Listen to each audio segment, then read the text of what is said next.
नमस्कार, मेरे gardening video में आपको बताऊंगा आप अपने लिए मैंगो की ग्राफ्टेड वैरायटी जब सिलेक्ट करने जाते हैं तो किन बातों को ध्यान करके आप अपने लिए अच्छी ग्राफ्टेड मैंगो के प्लांट लेके आ सकते हैं। इससे पहले हम लोग जाने कि आपके लिए मैंगो का प्लांट कौन सा अच्छा होगा। पहले जानते हैं कि ग्राफ्टेड प्लांट होता क्या है। ये जो आप पूरा एक प्लांट देख रहे हैं, इसमें एक हिस्सा जो होगा आपका रूट स्टॉक कहते हैं, जिसके ऊपर एक मैंगो की वैरायटी को ग्राफ्ट किया जाता है।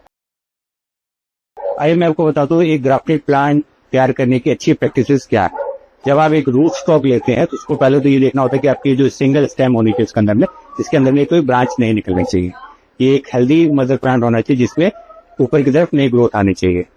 इसकी मोटाई जो है करीब एक पेंसिल की थिकनेस है, उतनी इसकी थिकनेस होनी चाहिए। इसके लिए अगला हमें ये ध्यान देना पड़ता है कि इसकी जो हमें लेंथ लेनी कितनी लेनी है।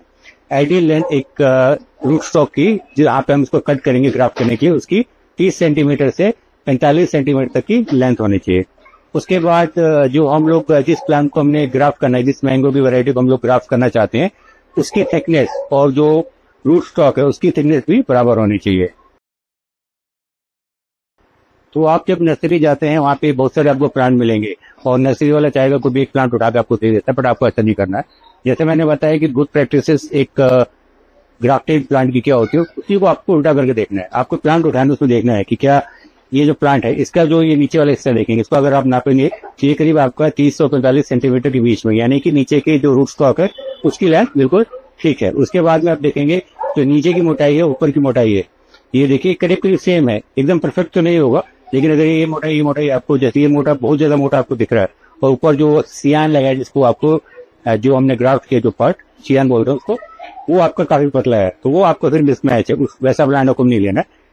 लेंथ आपको नीचे की रूट स्टॉक की 23 सेंटीमीटर से 45 सेंटीमीटर, ऊपर की मोटाई सियान की और नीचे वाले रूट स्टॉक की मोटाई अगर बराबर होगी तो वो आपको लेना है। उसके बाद में ऊपर आइए, ये प्लांट आपका देखिए, इस प्लांट में आप ये जो लगा ये हो सकता है पुरानी ग्रोथ हो, आपको देखने की इसमें क्या ये कुछ नए ग्रोथ है, इसमें जीवन एक नहीं है। अगर आपका ये सक्सेसफुल है ग्राफ्टिंग तो आपको ऊपर भी जो है पत्तियां आपकी लाइव दिखेंगी, एकदम फ्रेश दिखेंगी और उसमें हो सकता है आपको नई ग्रोथ भी मिलेगी। अगर आपको नई ग्रोथ मिलती है बहुत भी अच्छा है, आपको वही वाला प्लांट लेना है। इसमें आपको एक और बात ध्यान देनी है, बहुत सी जो नर्सरी है वो क्या करती है, आपके जैसे वो ग्राफ्टिंग करती है उसको 2 से 3 महीने के अंदर में वो प्लांट को आपको दूसरी नर्सरी में भेज देती है बेचने के लिए। ये कहलाता है, क्योंकि आपका किसी भी ग्राफ्ट को मेच्योर होने के लिए और ये पता लगने के लिए प्लांट आपका जो ग्राफ्टिंग के बाद में सक्सेसफुल है कि नहीं है, करीब 6 से 8 महीने लगते हैं। 8 से 1 साल बाद ही इसको अगले नर्सरी में जाना चाहिए और हमें मिलना चाहिए।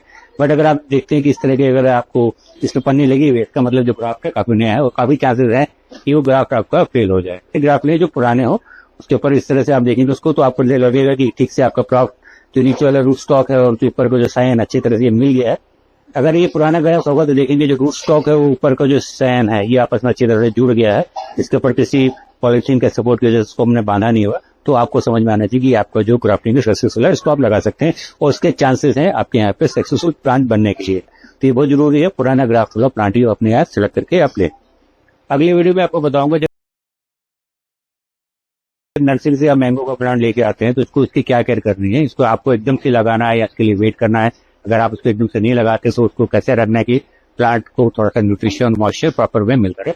तो आप मेरे चैनल को अगर आपने सब्सक्राइब नहीं किया तो सब्सक्राइब कर लीजिए, बेल आइकन को प्रेस करके ऑल ऑप्शन जो है उसको सेलेक्ट कीजिए, जिससे यूट्यूब से आपको नोटिफिकेशन आते रहे मेरे आने वाली वीडियो की। नमस्कार।